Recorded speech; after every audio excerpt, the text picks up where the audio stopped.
Congress party द्वारा press conference Himachal Pradesh के अलग अलग जिलों में सभी नेताओं द्वारा करवाई जा रही है। इसी क्रम में जिला शिमला में हम इसको संबोधित कर रहे हैं और हमारे साथ श्री नरेश चौहान जी जो हमारे मीडिया प्रभारी हैं, श्री एस एम मेहता जी, श्री देवेंद्र जी और श्री अतुल शर्मा जी और सभी आप बंधु जो आज यहाँ पे उपस्थित है। आप जानते हैं कि विधानसभा चुनाव का बहुत कम समय प्रदेश के अंदर रह गया है और लगातार जो है सरकार द्वारा जिस तरीके की कार्यप्रणाली देश के अंदर अपनाई जा रही है, कैबिनेट की बैठकों का दौर चला हुआ है। हर 3 दिन बाद या 4 दिन बाद कैबिनेट मीटिंग बुलाई जा रही है और उनमें धनाधन without any financial implications, without necessary approvals जो है वो कैबिनेट के फैसले करवाए जा रहे हैं। ये केवल सस्ती लोकप्रियता हासिल करने के लिए सरकार द्वारा ये कार्य किए जा रहे हैं। मुख्यमंत्री जी आजकल पूरे प्रदेश का भ्रमण कर रहे हैं। अमृत महोत्सव, आज़ादी के 75 वर्ष के संदर्भ में जो कार्यक्रम पूरे प्रदेश भर में चलाए जा रहे हैं, पहली बात और सबसे बड़ी दुर्भाग्यपूर्ण बात ये है कि जिन लोगों का आज़ादी में और आज़ादी के संग्राम में कोई योगदान नहीं रहा, आज वो कांग्रेस पार्टी को जो है वो आज़ादी के बारे में नॉलेज देने का प्रयास कर रहे हैं। और दूसरी बात, ये जो आज़ादी का महोत्सव मनाया जा रहा है, अनफॉर्चुनेटली ना इसमें स्वतंत्रता सेनानियों की कोई बात होती है, ना इसमें हिमाचल प्रदेश के प्रथम मुख्यमंत्री डॉक्टर यशवंत परमार जी की कोई बात होती है, जिन्होंने हिमाचल प्रदेश को अस्तित्व में लाने का बेड़ा उठाया, हिमाचल प्रदेश को अलग राज्य बनाया। और ना ही भाजपा के भी जो पूर्व में मुख्यमंत्री रहे हैं, चाहे शांता कुमार जी है, प्रेम कुमार धूमल जी है, सबसे लंबे समय तक जो प्रदेश के मुख्यमंत्री रहे हैं वीरभद्र सिंह जी, किसी का भी जिक्र जो है वो इन कार्यक्रमों में नहीं होता। ये सरकारी कार्यक्रम है जिसके लिए आपको जानकर हैरानी भी होगी और ये भी प्रकट होगा कि टैक्स पेयर्स का और एक्सचेकर का करीबन 50 करोड़ रुपए का बजट जो है वो इस अमृत महोत्सव कार्यक्रम के लिए प्रदेश के अंदर एलोकेट किया गया। कुछ इनकी चुनिंदा कंपनीज है जिनको ये ठेका दिया गया है। 25-25 लाख रुपए के, 30-30 लाख रुपए के जो है केवल तंबू इन कार्यक्रमों में लगाए जाते हैं। वाटरप्रूफ टेंटिंग करवाई जाती है, कुर्सियां लगाई जाती हैं, मालाएं, धाम, LCD screen, LED screen, sofas, ये सब चीजें सरकारी खर्चे के ऊपर हो रही है। और सबसे दुखद बात है कि वहां पे जो भाजपा के हारे हुए, नकारे हुए, जनता द्वारा जो ठुकराए हुए लोग हैं, उनको मंचों के ऊपर बिठाया जाता है और जो जीते हुए कांग्रेस पार्टी के विधायक हैं, जिनके निर्वाचन क्षेत्रों में ये कार्यक्रम होते हैं जहां पे कांग्रेस के विधायक हैं, उनको ना इसके बारे में कोई सूचित किया जाता है, ना आमंत्रित किया जाता है और फिर कहते हैं कि हम आजादी का महोत्सव मना रहे हैं। ये बहुत दुर्भाग्यपूर्ण है। ये केवल सरकारी खर्चे के ऊपर अमृत महोत्सव के नाम पर जो है वो भाजपा की चुनावी रैलियां हिमाचल प्रदेश के अंदर हो रही है, जिसमें एक कार्यक्रम जो हर निर्वाचन क्षेत्र में होता है, करीबन 200 से 250 बसें पूरे के पूरे निर्वाचन क्षेत्र के जो रूट्स हैं उनको कैंसिल कर हमने, जब हमारे निर्वाचन क्षेत्र में ये प्रोग्राम हुआ था, हमने RTO से बात करी, आपके जो RM से बात करी, उन्होंने कहा कि उन्होंने हमको बताया कि जितने अलग अलग रूट्स की बसेस है, क्योंकि हमको बहुत से लोगों के फोन आए उस दिन कि हमारी शिमला आने यानी कि हमको बहुत समस्या हो रही है, हमारे सारे रूट्स बंद कर दिए गए हैं। जब हमने अधिकारियों से बात करी तो उन्होंने कहा कि हम क्या करें, हमको सरकार का डंडा है, मुख्यमंत्री का डंडा है, प्रशासन का डंडा है कि सारी की सारी बसों जो है वो इस कार्यक्रम के लिए लगाई जा रही है। फिर कहते हैं कि हम एक डेमोक्रेसी में, एक लोकतंत्र में, ये तानाशाह नहीं है तो और क्या है। इस तरीके से जो कार्य करने की कोशिश कर रहे हैं, वहां पे जो भीड़ जुटाई जा रही है, अगर मुख्यमंत्री जी इस गलत फहमी में है कि वो भीड़ जो ये जबरन वहां पे लाभार्थियों की जुटा रहे हैं, अगर वो इस गलत फहमी में है कि ये भीड़ उनके मतदाताओं में कन्वर्ट होगी, वोटरों में कन्वर्ट होगी, तो उनसे बड़ी मुंगेरी लाल का हसीन सपना हिमाचल प्रदेश में कोई नहीं देखा। उनको याद करना चाहिए कि 4-6 महीने पहले ही प्रदेश के अंदर बाई इलेक्शन हुए और उसमें भी उन्होंने क्षेत्रवाद का नारा हिमाचल प्रदेश के अंदर दिया। It is very unfortunate that the person sitting on the chair of the chief minister is trying to divide people on lines of casteism, on lines of regionalism, on linguistic lines. इस तरीके की हरकतें आज तक हिमाचल प्रदेश में किसी भी मुख्यमंत्री ने नहीं करी। हम साधुवाद देते हैं प्रेम कुमार धूमल जी को, हम साधुवाद देते हैं शांता कुमार जी को, जो निचले हिमाचल से होते हुए भी उन्होंने हिमाचल प्रदेश को हमेशा एक तरीके से करने का, आगे ले जाने का प्रयास किया है। मगर आज एक ऐसी मानसिकता की सरकार है जिनको धर्मपुर से आगे, सिराज से आगे कुछ नजर ही नहीं आता है। और दुख इस बात का है कि जब उनके इलाके में, मंडी में कोई दुर्घटनाएं घटती हैं तो सरकार माल रोड के ऊपर चाय की चुस्कियां ले रही होती है। It is Congress party and Congress president and Mandi MP Shrimati Pratima Singh who was the first person to visit the affected families, चाहे वो नाचन के अंदर है, चाहे वो सुनाग में जो वहां पे दुर्घटना हुई, वहां पे हम खुद उनसे, लोगों से मिलने के लिए गए। ये कोई राजनीति की बात नहीं है, मगर मेरे कहने का तात्पर्य यह है कि जब मुख्यमंत्री जी ने ये नारा दिया था कि मंडी मेरी है और मेरी रहेगी, हमने ये कहा था कि मंडी किसी की नहीं है, मंडी केवल मंडी के लोगों की है, हिमाचल प्रदेश के लोगों की है और हिमाचल प्रदेश की 68 लाख जनता के और 70 लाख लोगों की जनता की। This is what we strive for. ये हमको हमारे संस्कार हमारे देश के नेताओं ने दिए, हमारे प्रथम प्रधानमंत्री स्वर्गीय पंडित जवाहरलाल नेहरू ने दिए, श्रीमती इंदिरा गांधी ने दिए, राजीव गांधी ने दिए, रणबीर भद्र सिंह जी ने दिए, और इसी सोच पे हम हिमाचल प्रदेश में आगे चलते रहेंगे। आज जिस तरीके से मुख्यमंत्री जी सभाओं में जाकर ये कहते हैं कि कांग्रेस की अपनी कोई गारंटी नहीं, उनको अपनी फिक्र करनी चाहिए, अपनी सरकार की फिक्र करनी चाहिए, क्योंकि अब उनका ज्यादा समय हिमाचल प्रदेश के अंदर नहीं रह गया। जैसे उन्होंने पिछली बारी नारा दिया मंडी मेरी है मेरी रहेगी, उसका अंजाम आज प्रदेश के लोगों के सामने है। वैसे ही जो रिवाज बदलने का ये नारा दिया जा रहा है हिमाचल प्रदेश के, हम ओपन चैलेंज देते हैं आप लोगों के माध्यम से कि 5 ऐसे वर्ग हमको बता दें हिमाचल प्रदेश के अंदर, चाहे वो कर्मचारी है, चाहे वो बागवान है, चाहे वो किसान है, जो इस सरकार से खुश है। आपने खुद देख लिया कि हमारे बागवानों के क्या हाल है, हमारे जो एप्पल प्रोड्यूसिंग एरियाज के खास करके जो बागवान हैं, जिस तरीके से उन्होंने हिमाचल प्रदेश सचिवालय का घेराव किया। It was not a political rally, it was not a political movement, it was a voluntary movement of the aggrieved horticulturalist of that area, जो वहां पर आए, उन्होंने अपना दुख प्रकट किया। आपने पिछले कल एक अखबार में देखा किस तरीके से जो 50 रुपए यहाँ पे आप सेब खरीदा जा रहा है, 350 रुपए 400 रुपए प्रति किलो जो है वो दिल्ली के अंदर बेचा जा रहा है, और सरकार मौन है, मुख्यमंत्री मौन है, उनको अपनी रैलियों से फुर्सत नहीं। आज वो बागवानों की आवाज को नहीं सुन रहे, आज वो किसानों की आवाज को नहीं सुन रहे, कर्मचारियों की आवाज को नहीं सुन रहे। हमने तो, हमारे शीर्ष नेतृत्व ने, छत्तीसगढ़ के जो मुख्यमंत्री है, जो हमारे चीफ ऑब्जर्वर है, और सभी हमारे वरिष्ठ नेताओं ने, प्रदेश अध्यक्ष ने, नेता प्रतिपक्ष ने, हमारे जो टिकट आवंटन कमेटी के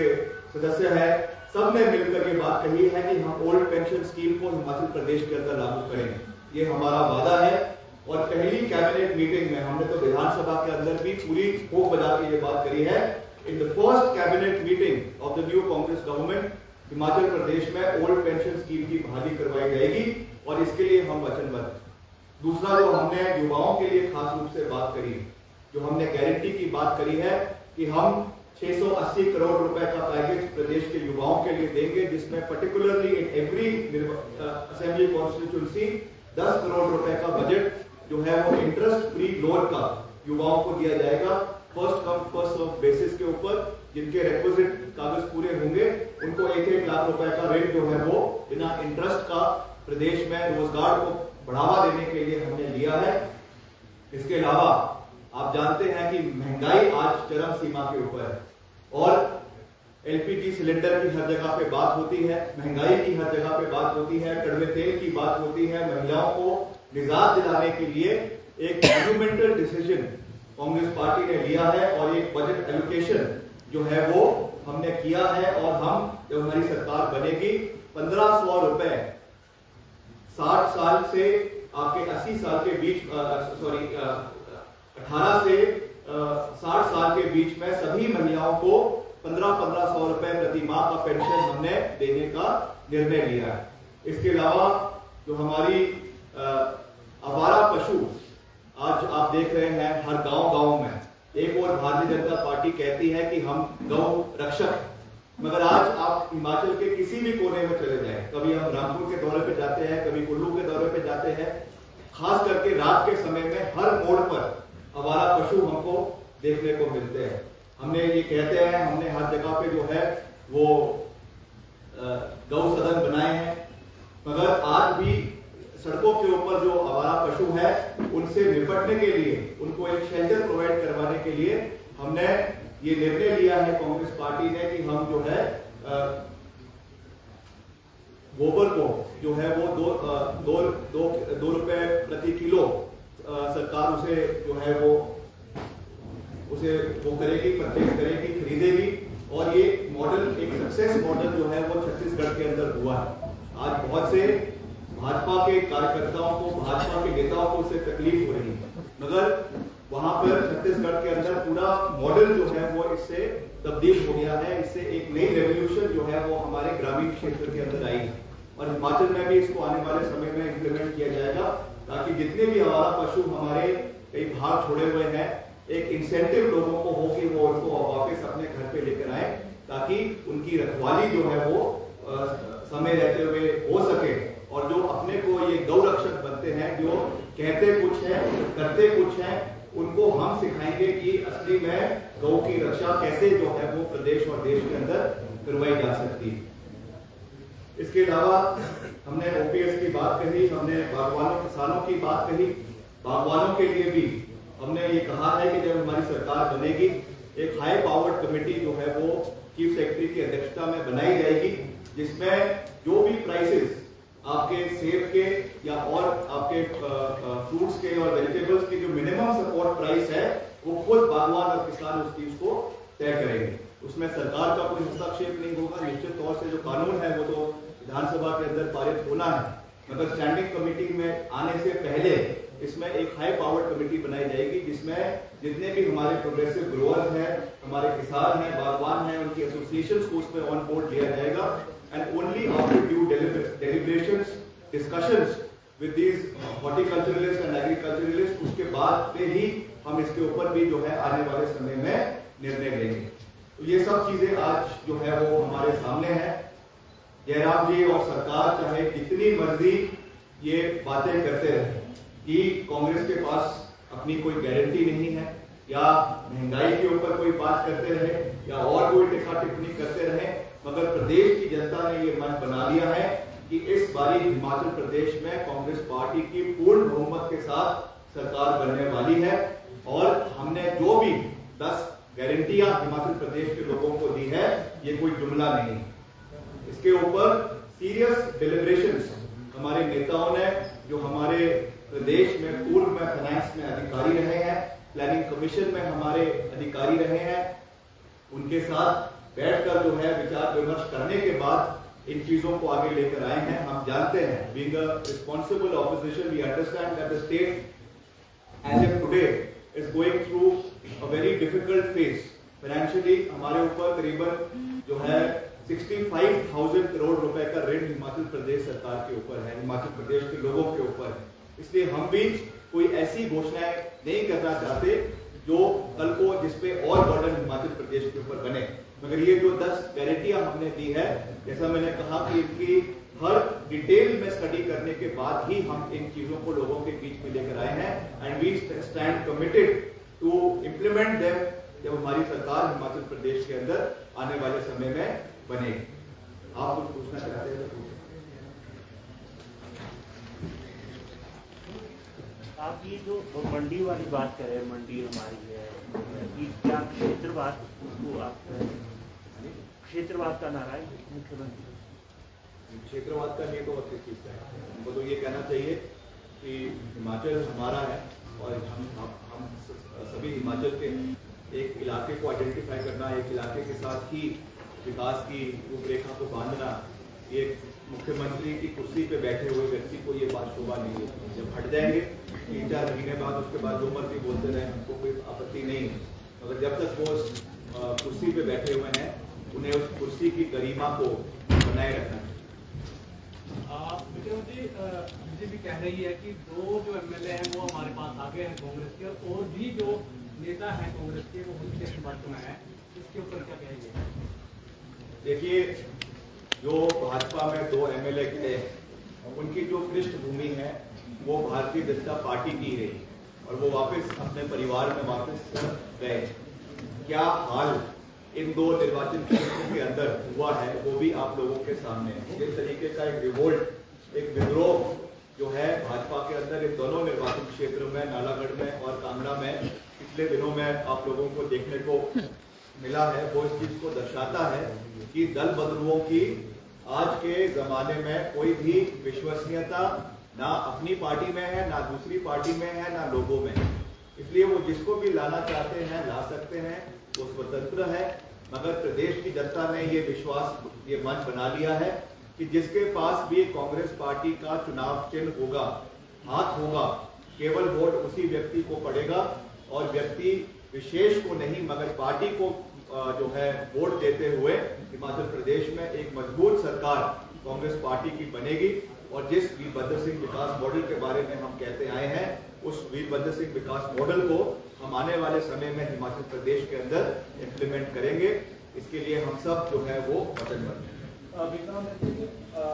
भाजपा ये कह रही है कि तो ग्लोबल गारंटियां हैं सारी, और आखिर ग्लोबल खरीद की सरकार करेगी? ये आगे बेचा जाता है, ये इसका यूज अलग अलग तरीकों से होता है। आज तो अमेज़न के ऊपर भी आप देखेंगे, वहां पर भी गोबर बिक रहा है, तो ये ई रिटेल में भी यूज हो रहा है, हर चीज में हो रहा है। इसके अलग अलग मेडिसिनल यूजेस हैं, घर पे ये यूज होता है। तो ये हमको भाजपा पर जवाबदेही करने की आवश्यकता नहीं, हम इसको खरीदेंगे भी, इसका पूरा एक मॉडल बनाएंगे और इसको जो है आपका जहाँ 2 रुपए में खरीदा जाता है, 2 रुपए में खरीदेंगे, वहाँ करीबन इसको 12 से 13 रुपए में आगे इसको बेचा भी जाएगा। पिछले कल ये सूचना जारी हुई कि राज्य सरकार अपने 2,500 करोड़ का कर्ज लेने जा रही है, इस पर देखिए, हमारे ही एक साथी ने एक बात कही थी कि मुख्यमंत्री जब विशेषज्ञ पॉलिटिकल पंडित्स इस सरकार की आने वाले समय में विश्लेषण करेंगे, इस सरकार का जो है वो को देखेंगे, तो इसको जो नाम दिया जाएगा वो सबसे खर्चीला मुख्यमंत्री हिमाचल प्रदेश में माननीय जयराम ठाकुर जी को बताया जाएगा। Out of the total 65,000 crore that has been taken from various financial bodies, चाहे वो वर्ल्ड बैंक है, IMF है, चाहे RBI है, अलग अलग बैंक से जो लिया गया है, उसमें से 45,000 करोड़ तो का श्रेय लेने का जो श्रेय अगर किसी को जाता है वो तो वो माननीय यशस्वी मुख्यमंत्री श्री जयराम ठाकुर जी को जाता है। इन्होंने जो हवाई खर्चे करे हैं, हेलीकॉप्टर के ऊपर हेलीकॉप्टर, गाड़ियों के ऊपर 1000 तो इन्होंने गाड़ियां पिछले 5 साल के कार्यकाल में अपने चेयरमैन के लिए, अपने दोस्तों के लिए हिमाचल प्रदेश के अंदर दी है। ये बहुत दुर्भाग्यपूर्ण है और इसका पूरा जवाबदेही आने वाले समय में इनको करनी पड़ेगी और जनता इनसे ये सवाल जो है वो हिमाचल प्रदेश के अंदर पूछ रही है। सर, महंगाई को लेकर सिर्फ कांग्रेस पार्टी ही महंगाई के बारे में बात कर रहे हैं, आम जनता क्यों सड़कों पे नहीं उतर रही है? उतरते तो वही पार्टी उतरती है, जब हम उतरते हैं तो उनके साथ लोग भी उतरते हैं। सर, आपका कहने का तात्पर्य क्या है कि किसी को महंगाई चुभ नहीं रही है? महंगाई सबको चुभ रही है, पूरी चुभ रही है। आपको भी जब आप भी एक महिला हैं घर में, जब आप भी गैस का सिलेंडर जलाती हैं तो 1200 रुपए का सिलेंडर जब लेना पड़ता है तो पता चलता है कि 900 रुपए का पहले बैटर था, बिग सब्सिडी या 400 रुपए का उसके पहले बैटर था।